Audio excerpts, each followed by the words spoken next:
it's not. Goes for the Alistar. Now the Alistar into Trundle LeBlanc is going to be a bit tricky to teamfight, but again, it's just about the amount of threat that they can put onto the Aphelios like you're talking about. Early game start, yeah, VTO up, what, 10, 12 CS already.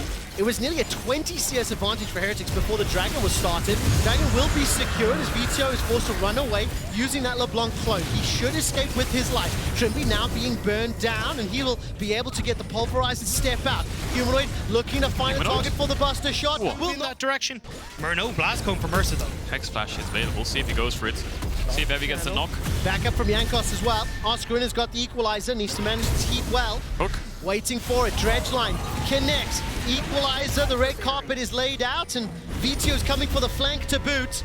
The Q. You're available there. Damage will land, knocks him back. Here comes VTO over the wall for first blood. Well played by Heretics. Great. He is down a level onto Jankos, so the fact that he's ran down here makes me think Fnatic are fighting, but with what tools? They're down a level on mid-jungle. They have no ultimate on the Maokai. What's the plan? Depth charge lands, Buster Shot out, Mercer's. This time the hook doesn't find his target, but here comes Flacken over the wall. Moonlight Vigil, the tick and the burn. He's not going to find the kill just yet. Humanoid manages to stay alive. Trimby unable to find his target, and the Dragon is now being focused. Team Heretics are able to force Fnatic away. Black had lost all of his Crescendum sacks though, so maybe this is the time. Oh, we're gonna find out. Chain of Corruption is available. The re-engage, Nature's Crop. Here comes Oscar. And Jankos may be the sacrifice here. Dragon one secured. Noah is going to be. Oh my god! What? Slam dunk! Manages to find the kill. It ends up being secured there by VTO as well, and now Oscarinen throws out the equalizer. Trimby secures the kill back. It's a 2-1. VTO sitting 2-1.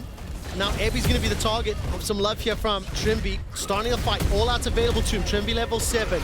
Humanoid's going to double you away. All out use. Oh, Ebby is going. Take it forward. Ebby gets stunned. He got him.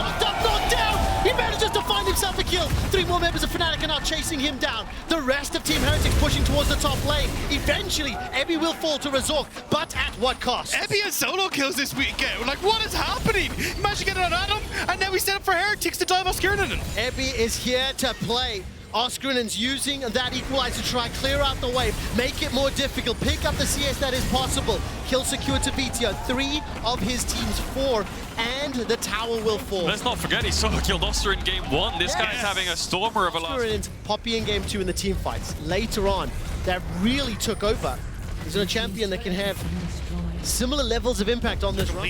He's a massive threat if you're trying to get past or circumvent this vision that's been set up for Heretics. So look at Razork's item. He's just going to finish the jungle pet in one more creep. When he gets that one more creep with the Demonic Embrace and the points in E, I think the poke's going to be strong for Fnatic. There's no 2 items on the Varus just yet.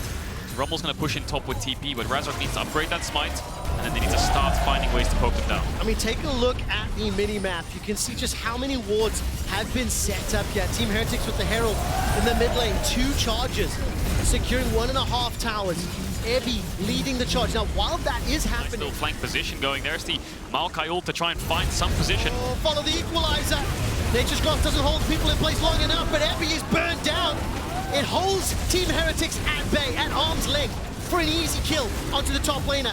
VTO doesn't fancy an opportunity, and Fnatic will pick up their first Dragon.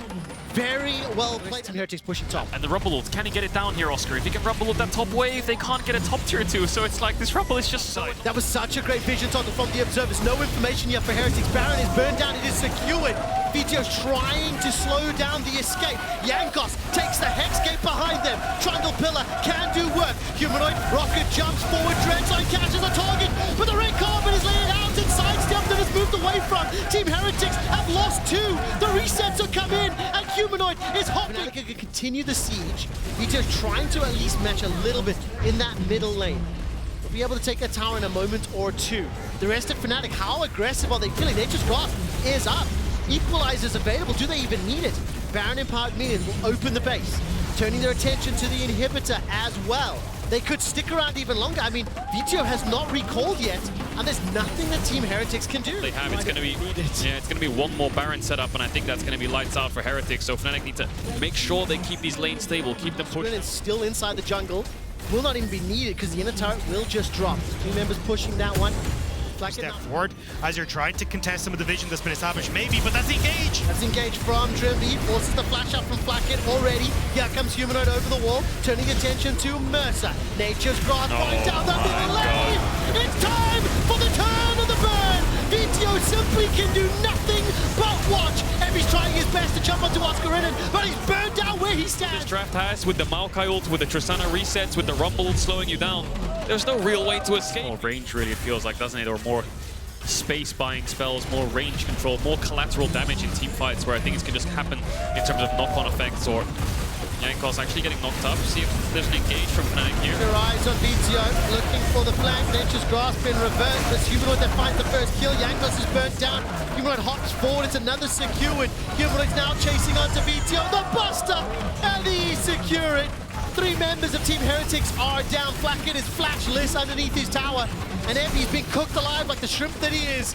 Fnatic now turn their attention onto the Baron-empowered minions, the Nexus turrets, and the match point. Game 3 has been won, and Fnatic are 1 win away from locking in season finals and for advancing to a showdown with XL. Fnatic